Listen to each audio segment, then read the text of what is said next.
Hi, I'm Seamless, and today is Friday, which means it's time for a new How to Bass. And today, I'm going to show you how to make this sound.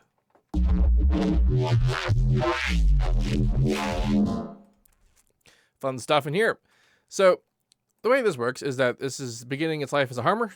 I got my detune up on level ratio multiplier 2, which basically means it's a square wave. I have unison on in the uniform mode with some sort of just settings, and basically I have the first harmonic really high up. This is what this unison pitch graph represents, is the idea that this is a per harmonic value, and I have the lower one pretty high so that we get that rhythmic phasing going on the bass, which when it crushed up into distortion and compression and kind of thing, it has a very big impact on the sound itself.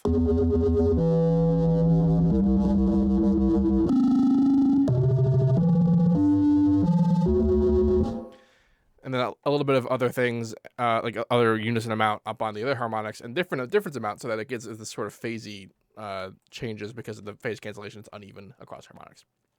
I've also got distortion on, big whoop, and I have the phaser engaged as well, which is just really the basic phaser. It's not like I move the width around a bit.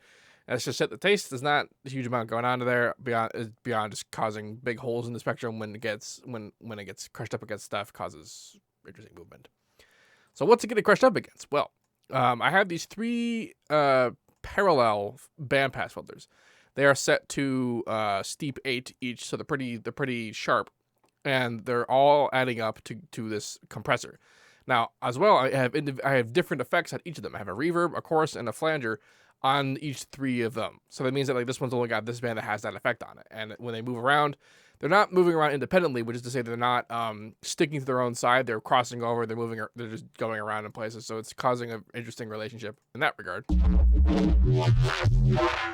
Now it's going into the compressor. Now, normally when I'm doing sort of bandpassy EQ modulation stuff, I would have distortion at this stage, but because of the extraordinary levels being pushed into from combined multi-band compressors on particular harmonics, I elected to use a little bit more soft touch with the compressions to keep it even and then distort it.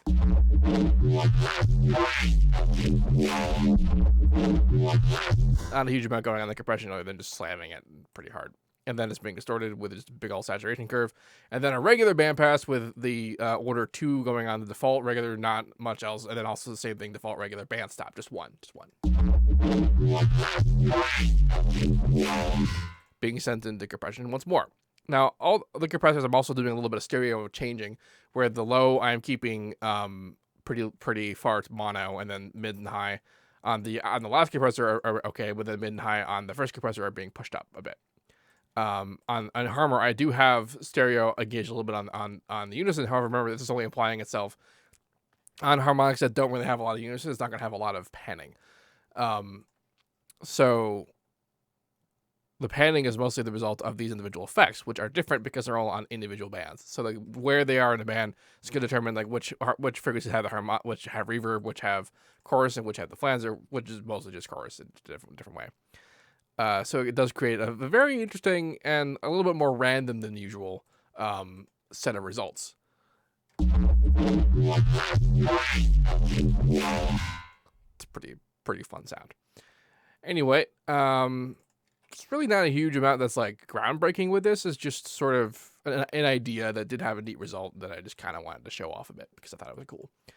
If you have any questions about this, please let me know. This FLP will be available for download, so you can sort of mess around with it. Don't forget to like, comment, subscribe, and all that good stuff. And as usual, have a nice day. Wow, that was a weird feeling in my face just then.